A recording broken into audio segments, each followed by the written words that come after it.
Olá, gente, tudo bem? Já vou começar começando. É... Último dia de setembro, então, né? Chegamos no fim do mês, daqui a pouco já é Natal.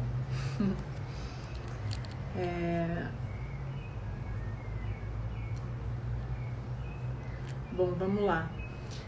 Esse é o Cafezinho Produtivo, um projeto que eu, a Carol Carvalho e a Fanny Mai estamos desenvolvendo aí na batalha. Tivemos algumas boas notícias esse mês, de tantas tragédias, né? Mas que em breve vocês saberão também, mas o cafezinho tem bons momentos para seguir daqui para frente. A gente tem o tema da live de hoje, que é sobre produzir um evento sustentável, que a gente achou que veio bem a calhar, tipo, sempre vem bem a calhar, mas principalmente agora, que a gente está com tanto incêndio, com tanta queimada, com tanta desvalorização do meio ambiente por parte das políticas públicas brasileiras, esse governo, desgoverno, digamos, diga-se de passagem. E quem vai falar sobre isso em eventos com a gente hoje é a Thaís Colíquio. Já trabalhei algumas vezes com a Thaís, gosto muito do trabalho dela e ela sempre tem essa preocupação também com o meio ambiente. Ela também veio do turismo, então ela tem essa coisa de outdoors, provas de aventura, expedições, viagens sustentáveis. Então eu vou chamar ela aqui para ela contar mais sobre isso pra gente. Vamos ver se dá certo.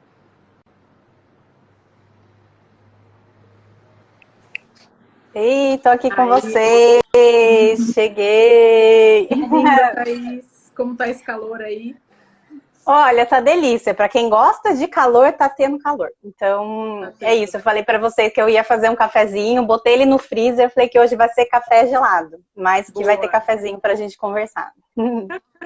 Muito bom, Thaís. Obrigada por topar nosso convite para falar um pouco da sua experiência aqui pra gente. Fico muito feliz mesmo. E eu queria começar com a nossa tradicional pergunta, né? Que é como você começou no mundo de eventos, que eu sei que eu li pela sua bio que você é uma pessoa que veio do turismo, né? E ainda tem essa relação muito forte. Então eu queria saber como foi esse desenrolar aí para dentro da produção na sua vida. Ah, foi muito bom. Acho que assim, eu já estudava lá atrás, né? Acho obrigado por vocês pelo convite, por abrir o espaço para a gente estar aqui também contando um pouquinho da nossa história. Acho que quem faz eventos tem uma trajetória, né? A gente aprende, continua aprendendo e trocando muito. Então, feliz de estar com vocês. Mas eu comecei estudando quando eu fazia ainda faculdade de turismo em São Paulo. E aí a gente tinha a oportunidade de participar de alguns eventos pela universidade, assim. Então, o primeiro evento que eu fiz foi no Rio. A gente saiu uma comitiva de São Paulo, foi para lá, e a gente acompanhava muito logística de viagem.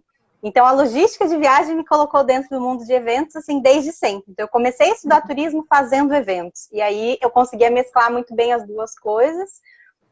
E nessa trajetória de turismo e eventos, eu fazia muita viagem outdoor. Então, muitos eventos pequenos que eu fazia a logística de viagem para destinos pelo Brasil inteiro, assim. Então, foi também uma oportunidade de conhecer o nosso país. Então, acho que a gente sabe que a gente que atua e quem está querendo entrar no meio de turismo e de eventos também, que é um caminho, assim, para você também conhecer o país e você também se interagir, assim. Então, acho que foi isso que me trouxe para eventos. Acho que principalmente ter esse link com o turismo foi o que me arrastou até aqui.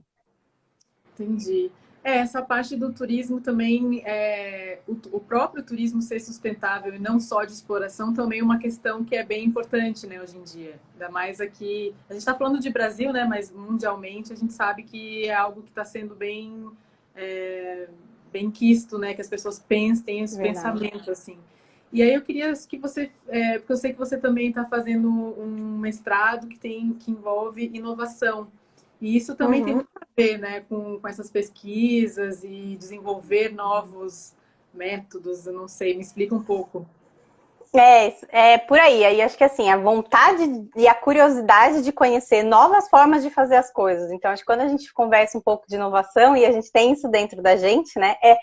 em vez de fazer sempre da mesma forma, as mesmas coisas, por que a gente não faz um pouquinho diferente da próxima?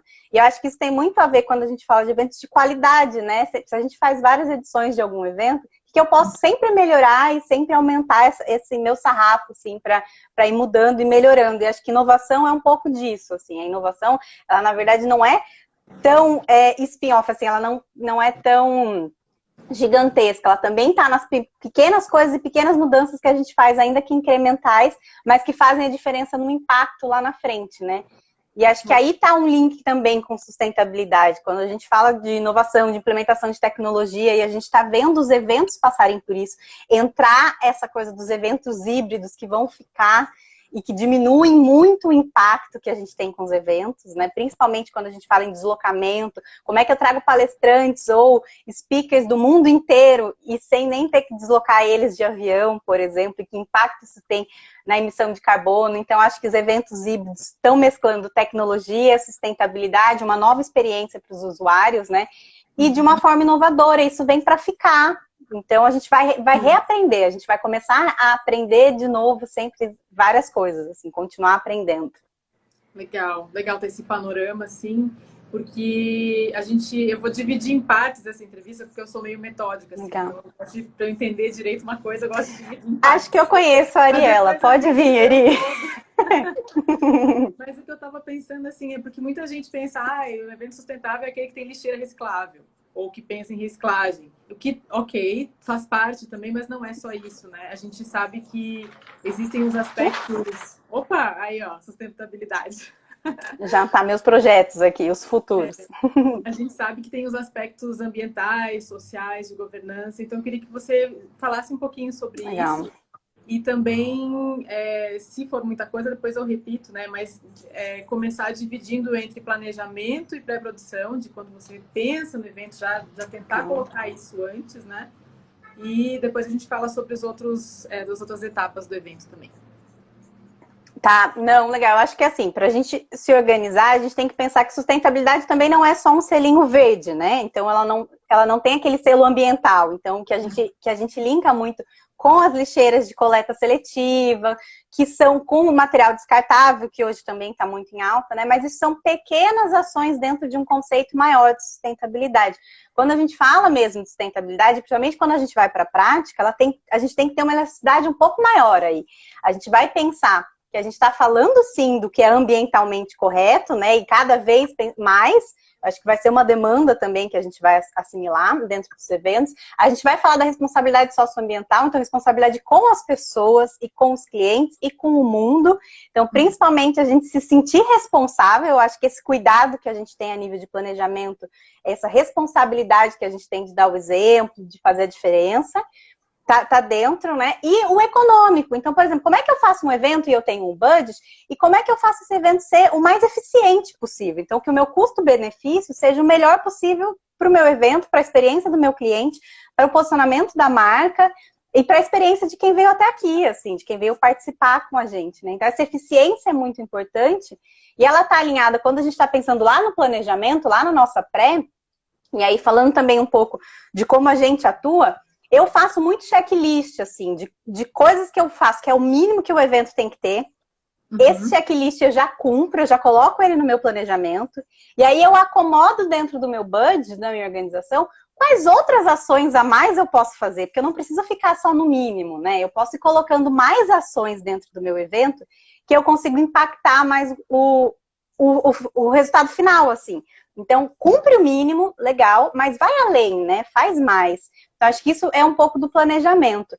E o link que a gente tem entre planejamento e execução, para a gente ir para a próxima etapa da pergunta, eu acho que quando a gente fala de economia circular e a gente fala da circularidade, a gente tem uma coisa que é linear, que é tudo que eu trago para dentro do meu evento. Então, os insumos, as compras, os fornecedores que eu contrato, os equipamentos que eu coloco, tudo que eu coloco aqui dentro, se tudo isso sai na mesma linha, eu estou em desbalanço, porque eu estou colocando muita coisa para dentro e descartando muita coisa. Então, aquilo tudo vira rejeito.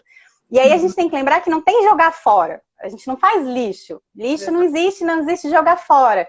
Então, tudo aquilo que eu simplesmente coloquei para dentro e saiu, ele foi um descarte, assim. Foi na verdade, algo, um recurso que eu tinha e que eu utilizei mal, então que eu podia ter pensado de outra forma. E aí entra a economia circular. Então, por exemplo, um equipamento que ele entra, que foi locado, eu gerei renda para um fornecedor que contratou um técnico, contratou um transporte, tem toda uma cadeia por trás, né? Trouxe um equipamento locado, eu utilizei esse equipamento e eu devolvo. Ele volta, ele cicla. E aí ele vai ser locado para um novo evento, para um novo espaço. E tudo isso a gente tem que levar em consideração, né? No planejamento, o que vai acontecer depois. No durante, que é importante, e no depois. E aí eu vou deixar você fazer as perguntas, porque a gente vai para o durante e depois agora. Pode falar que tá super interessante, assim. Tô gostando. Uma coisa também que a gente até conversou entre as cafezinhas ali, né? Que tem, desde o final de 2019 e 2020, tem algumas empresas de entretenimento que já vêm desenvolvendo com os prestadores de serviço, já que você mencionou os fornecedores, porque essa é uma questão também que tem que ser pensada. Não adianta você ser uma pessoa que pensa nisso, mas toda a cadeia em volta de você tá na contramão, entendeu? Ou você tá na contramão, por exemplo. Então, tem essas empresas que vêm desenvolvendo esse fórum de ideias para novas atitudes que tenham menos impacto no meio ambiente, seja em shows ou afins, né? Por exemplo, suqueira com água nas áreas de camarim, ao invés de garrafinha unitária, copo com nome, para que não fique aquele monte de plástico sendo descartado, lixo com a separação, que a gente já mencionou aqui, né? E o principal, um dos principais que eu acho também é a conscientização e a comunicação, porque não adianta você fazer toda essa coisa e não falar para as pessoas que elas podem usar ou que elas devem, né? Então, isso a gente já entra, né, no evento em si. Então, já dando esse exemplo, assim, de gente que já está pensando nisso, né? Já está saindo... Na frente eu não digo porque a gente está bem atrasado, né? Enquanto humanidade. Mas eu queria que você falasse um pouco sobre isso. Eu acho que assim, quando a gente pensa na cadeia toda, quando a gente fala dos nossos fornecedores, a gente fala de todo mundo que apoia que um evento aconteça, toda a nossa equipe que está ali, a gente tem que pensar nos elos mais fortes e nos elos mais fracos da cadeia também, que isso é nossa responsabilidade. E aí a comunicação entra muito forte dessa forma, né? A gente, quando a gente está planejando, a gente está executando um evento, a gente tem a responsabilidade pela contratação, pelo que a gente contrata. Então, sou eu que defino a nível de mensurar, isso vale a pena ou não vale a pena, né, para o meu custo-benefício, se eu vou usar material descartável ou se eu vou usar todo o material de reposição, assim, toda a louçaria mesmo, né? Se eu vou colocar garrafinha de água espalhada por evento ou se eu vou colocar pontos de hidratação e incentivar com o exemplo e com a minha comunicação que as pessoas levem a sua garrafa e que elas façam um refil ou que elas ganhem um copo no meu kit de entrada e que elas ganhem um copo e que ela utilize ao longo do evento. E são várias pequenas ações ao longo do evento que somam, né? Somam o total do nosso impacto aí. Eu acho muito importante a gente ter uma equipe coesa. Acho que as melhores resultados, as melhores ações que a gente pode implementar partem da nossa equipe de produção mesmo, da expertise que a gente tem. O meu produtor de A&B é ele que sabe como é que a gente pode evitar, ele junto com o meu fornecedor especializado, como que eu evito desperdício de comida. De um primeiro dia de evento para um segundo dia de evento, mensurar, olha, tanto de comida foi desperdiçado porque a gente deixou de servir X refeições. E é ele que tem essa expertise, né? Então a gente pode contar com os experts. E acho isso importante a gente ter esses contatos. E aí estão as expertises dos nossos fornecedores, dos nossos parceiros. E essa escolha é muito importante, né? De quem está comigo nessa jornada. E aí, durante do evento, o que é interessante a gente pensar? A gente ter algumas métricas, assim, ter alguns lugares que a gente vai checar, ó, isso está funcionando, isso não está funcionando. Então, tem várias ações que a gente pode citar, se a gente ficar nas pequenas ações, a gente pode falar, por exemplo, hoje, de como a gente está substituindo programação impressa, que era, você tinha que chegar com um batalhão de programação impressa, hoje a gente tem TV de programação, totem de programação, várias formas de mudar para uma comunicação de LED, né, do que usar material impresso. E a gente e dá para ir muito mais longe. Quando a gente fala que a gente está realmente muito atrasado como humanidade, eu acho que a gente tem que buscar os bons exemplos, assim. Então, por exemplo, quando a gente vai fazer uma escolha de um venue, se eu tenho milhões de possibilidades, cara, a gente está em São Paulo, por exemplo, né, ou a nível Brasil. Como é que eu escolho um lugar que eu tenho iluminação natural? Ou que talvez hoje a gente tem espaços que tem certificado, tem um selo de retrofit, que já pensou em como que ele utiliza climatação. A gente usa muito ar-condicionado, a gente se diferencia nesse ponto. Fala, o Hemisfério Norte está usando sempre muito aquecedor, aquecimento, e a gente está usando muito ar-condicionado no mesmo patamar, entendeu? Então, como é que a gente pega esse espaço? A gente escolhe ele pelos retrofits, pelos lugares mais modernos, que já conseguem atender, já se modernizaram, fazer evento outdoor, assim, como é que a gente assimila a nossa tropicalidade, faz eventos fora, a gente sabe que a gente lida bem com isso, que o brasileiro tem tolerância para isso, então vale a gente pensar, e tem muitas outras formas, assim, eu acho que dá pra gente seguir discutindo mais e mais. É bem interessante mesmo, assim, e assim, desde os fornecedores que você mencionou de A e B, a gente também tem toda uma cadeia de bares, né, que assim, tem as coisas internas de camarim, que você vai, o catering, né, que você vai servir, mas também tem os bares que também, agora aqui em São Paulo, por exemplo, que tem várias cidades, na verdade, já tem essa lei do canudo, ou do copo ser de papel, né, ou de papel reciclado. Então, isso já são pequenas ações também que é muito pouco também, mas é um começo, né? A gente tem que dar esse valor também, né, para essas iniciativas. É legal, Eric, que você colocou, por exemplo, essa história do canudo. E tá acontecendo, a gente está indo no caminho que estão pautando para a gente seguir. Então, agora canudo está sendo proibido. Então, agora a gente não usa canudo. E, na verdade, a gente tinha que inverter essa relação e a gente tinha que começar a dar o exemplo, né? E a gente está num cenário que, se a gente for esperar as políticas públicas pautarem, principalmente a nível Brasil, o que a gente vai fazer? A gente vai fazer coisa muito errada, assim. Então, acho que a gente tem que inverter esse processo e começar, dentro da nossa indústria de eventos, dar o exemplo mesmo e começar com as pequenas mudanças, pautar como é que vão ser os próximos eventos, assim, como é que a gente quer o evento do futuro, que já é agora, assim. Sim, até porque a gente está exatamente nesse momento, né, com essa crise sanitária, com essa crise enorme que a gente está vivendo, o setor completamente debilitado. Então, se tem algum momento que você pode e deve restabelecer algumas regras ou abrir um diálogo mesmo para ver, gente, isso não está funcionando mais e não vai funcionar mais daqui para frente, né? A gente não pode ignorar isso tudo. Então, se já vai ter essa revisão de tudo que está acontecendo, por que não já pensar de maneira sustentável também, né? Tem vários setores pensando nisso, a questão da alimentação, a questão de comer menos carne, por exemplo, que também tem um impacto enorme ambiental. Então, tipo, são coisas que eu acho que os eventos também, eu concordo plenamente com você, que a gente precisa dar o exemplo, assim, né? Não sendo pretensioso ou nada disso, mas tentar pensar nisso, né? Um pouco mais. E em relação, assim, ainda em evento, né? Depois a gente vai para a desmontagem, que é a parte crítica da história. Mas você falou um termo que eu não pesquei ali, que eu queria que você explicasse um pouco mais, que é um selo, é isso? Na verdade, a gente tem duas possibilidades, principalmente na escolha de espaços de eventos, né?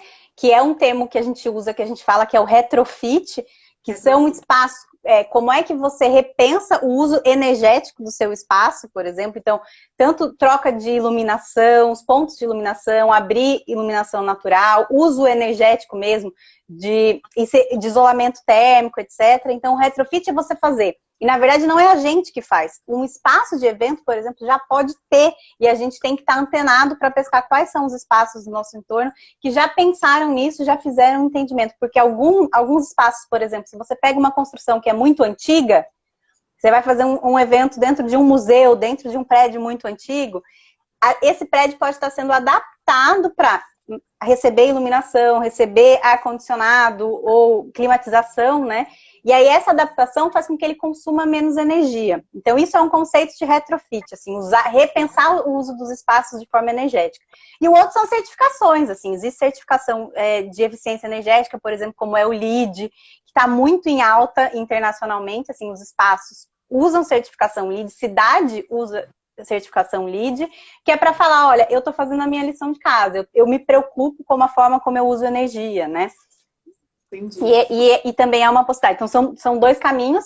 E tem outros níveis de certificação e de normas técnicas, por exemplo, que eu acho que eu já uso como exemplo, porque eu estudo e eu implemento sempre que eu posso nesse meu checklist, que são normas técnicas como, por exemplo, a questão da ISO ou da BNT, que tem normas técnicas para gestão de eventos sustentáveis.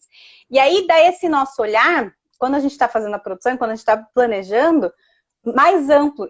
Como é que eu conecto todas as minhas pequenas ações e como é que eu mensuro, como é que eu faço para mensurar, para ter um indicador, escolher entre uma coisa, estou numa balança, tenho que escolher entre uma coisa e outra. E aí essas normas técnicas dão um caminho, dão um olhar para o todo e dão um caminho. Então, acho que é um super exemplo, assim, elas não são públicas, mas para quem tem condição de ter o acesso, fazer a compra e utilizar para vários eventos, você faz o acesso dela uma vez, você pode usar e praticar ela sempre, assim. Então, acho importante.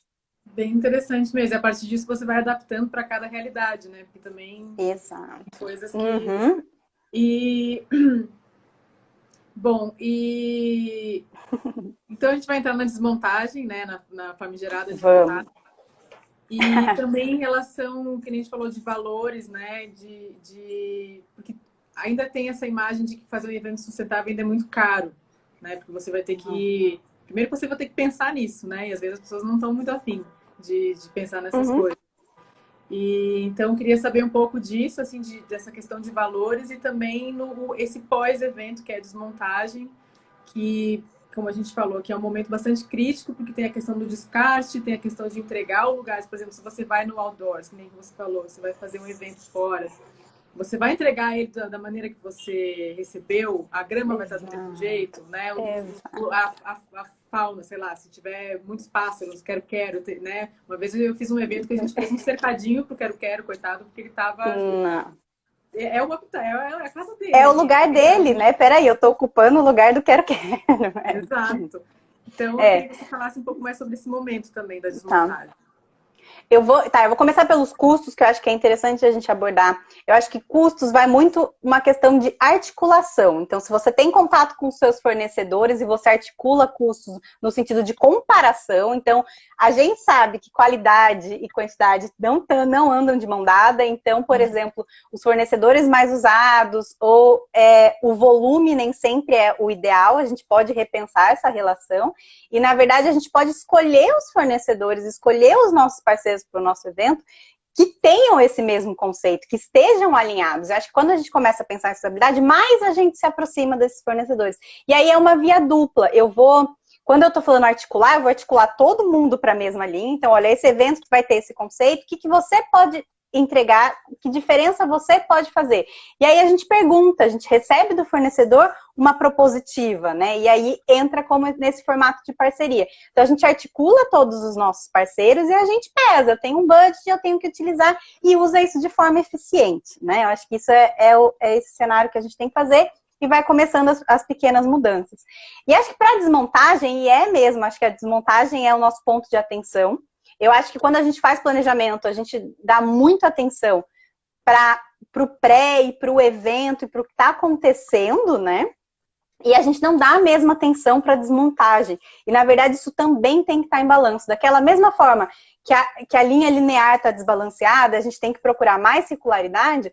Essa nossa preocupação que a gente dá para montagem e desmontagem também está completamente desbalanceado, né? Eu sei porque quantas vezes eu tive clientes, por exemplo, que me pediam demandas, por exemplo, eu quero reutilizar, eu estou fazendo um roadshow, a gente vai usar o mesmo plano de fundo, essa lona, para todas as ações, então na desmontagem eu não quero que ela seja descartada, ela vai comigo e ela vai para o meu próximo venue.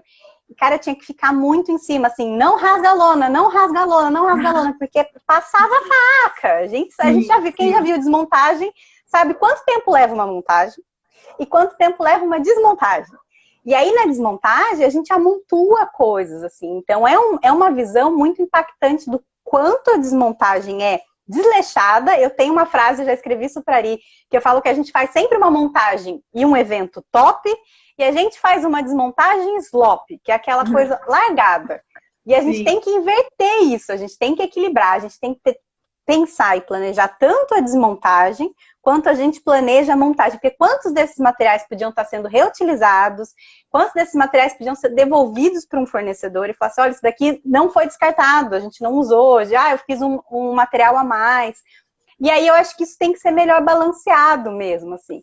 E eu convido a todo produtor que faz montagem ficar numa desmontagem e acompanhar o caos que acontece numa desmontagem, né? Pra gente... É uma forma de conscientização, assim. Acho que é muito interessante a gente se livrar rápido, amontoar, e não é meu. Ah, isso não é meu. O não é meu é uma característica clássica, né? E aí, quando a gente planeja, por exemplo, e eu tive Vénius, por exemplo, eu tive um parque tecnológico que não tinha coleta seletiva num prédio, numa estrutura que foi construída 2 anos atrás. E eu falei assim, não, então a gente vai fazer uma contratação para a gente ter uma coleta. Então, eu tenho uma equipe que vai fazer a coleta seletiva e vai levar para uma cooperativa. E aí, quando você mensura a quantidade de coisa que é um volume muito grande. Então, acho que é uma forma de conscientização também. A gente já fez, em outros eventos, a gente tinha uma rede, que todo o material coletado era depositado dentro dessa rede, então era tipo see-through, você conseguia ver o lixo que era feito no evento, e aquilo gerava um impacto muito grande. Então, a gente tinha uma barraca, por exemplo, que todos os lixos que poderiam ser reciclados foram colocados ali. A gente não tinha nem rejeito, porque se tivesse rejeito a gente ia virar a barraca do lixão, mas a gente era a barraca de material reciclado. E aí chegou um ponto que a gente saiu de dentro da barraca, a gente falou, não cabe mais a gente, tem tanto lixo que... Desculpa, não é lixo, né? Tem tanto descarte que não cabia a gente lá dentro. Então, foi uma forma bem impactante, assim, até para o público, para eles entenderem o tanto que estava sendo gerado ali. Foi uma atividade interessante de fazer. Muito bom. Eu acho que isso faz parte daquele convite que você fez no começo também, de assumir uma responsabilidade por aquilo também, né? Tudo que a gente faz tem uma consequência, então quanto mais a gente for consciente das nossas ações, melhor para tudo, né? Tanto para você quanto para o mundo, né? Digamos assim, são ações pequenas. Sim. E assim, a gente está vivendo num momento bem crítico, que a gente se sente muito impotente mesmo diante de todo esse desmonte que está acontecendo e essa desvalorização, tipo, as pessoas olham assim, né, o passar a boiada, como diz o excelentíssimo desministro. Até me dá uma raiva falar ministro, como que essas pessoas não, gente, né? E aí eu queria ver contigo assim também, ok, a gente conversa sobre isso, abrir diálogo é importante, mas também ações que a gente pode trazer para o nosso dia a dia que ajudem, seja nos eventos, seja na vida também, Legal. E outra coisa que eu pensei também foi em relação aos combustíveis, né? Aí eu estou misturando um pouco os assuntos. Uhum. A gente tem geradores também, então procurar essas novas fontes de energia, né? Eu acho que é uma coisa que também pode ajudar nos eventos, né? Eu acho que, assim, uma mensagem que é importante colocar agora é assim, você fala de quem que é a responsabilidade, né? A responsabilidade, ela é compartilhada, a responsabilidade, ela é de todo mundo, de toda a cadeia. Então, ela é do produtor, ela é da agência, ela é do cliente e ela é do usuário, é de quem está vindo para o meu evento, quem está participando também. Então, a gente ter essa responsabilidade compartilhada. Eu acho assim, se eu fosse indicar uma ação que é muito importante a gente fazer, que tem muito impacto no final, é a gente pensar sempre, por exemplo, a cada evento, a cada ação que a gente faz, como é que eu impactei? O que eu deixei, né? Acho que você tinha me perguntado um pouco de espaço natural, de áreas abertas. O que a gente deixou? Eu deixei da mesma forma como eu cheguei, que impacto eu deixei aqui e o que eu vou fazer diferente para o próximo? Porque a gente emenda um evento no outro. Quem é freela, quem é agência, sabe que tem uma agenda, isso vai encadeando, né? E a gente vai acumulando experiência. Eu acho isso muito importante. Então, uma ação que eu indicaria falar para todo mundo, implementa hoje, é começar a fazer relatório com todos os seus fornecedores de pós-eventos, pedir indicação para eles do como foi e como dá para fazer melhor, e não ser um relatório engavetado, tipo, só te pago com relatório. Não, ele ser um relatório que você dá uma devolutiva. Então, por exemplo, um produtor seu, freela, te deu um relatório e falou assim, a gente podia fazer isso diferente. Você fala, você deixou aquela ideia no relatório. Como que a gente podia implementar isso no próximo? Eu fiquei pensando com isso aqui. Ou um fornecedor de A&B, olha, mensura para mim quanto foi descartado de alimento e a gente começa a repensar nesse desperdício. Como que a gente poderia fazer diferente para o próximo? Me traz as suas ideias, né? E eu acho que esse é um caminho, e o próximo caminho é a gente ter debriefing, assim, juntar a equipe, juntar todo mundo. Porque os produtores que a gente tem, e eu falo isso com todo orgulho, assim, acho que é o lugar para falar isso, a gente tem um nível de produção no Brasil de produtores muito especializados. Então, se a gente põe toda essa galera numa sala de debriefing, e acho que é a melhor lição que eu já tive de todas as minhas lideranças, é se a gente faz um debriefing bem feito, com essa equipe toda, o suco que sai disso, a qualidade que a gente sai de implementação de um dia para o outro, e de um evento para o próximo é muito grande. Então, a gente pode ter esse ganho de de eficiência, quando a gente fala, né, de eficiência e de materializar a mudança, porque a gente fala, eu tenho milhões de ideias, mas como é que eu materializo a mudança? Eu acho que aí está o caminho para a gente começar. Entendi. Primeira coisa é você aceitar a realidade como ela é, que não é boa, e a partir disso você começar a mudar, porque você inventa na sua cabeça que tá tudo bem, aí realmente você não vai conseguir mudar muita coisa, né? E conversar com os produtores é uma maneira, não só com produtores, né, mas com fornecedores e tal, e fazer um relatório que inclua dentro dos itens, lá que nem você falou do checklist, a produção, fornecedores, relacionamento, colocar um item de sustentabilidade ali para ouvir e também estar aberto a ouvir que o seu evento pode melhorar, né? Tipo, também ter Super, essa humildade de poder crescer sempre, né? Muito legal, Thaís. A gente Ah, chegou no tempo, que a nossa querida Thaís tem que dar uma aula agora. Então, eu queria te Deus. agradecer muito. Esse é um papo que rende muito, porque tem muita coisa a ser feita, a ser estudada, a ser descoberta, né?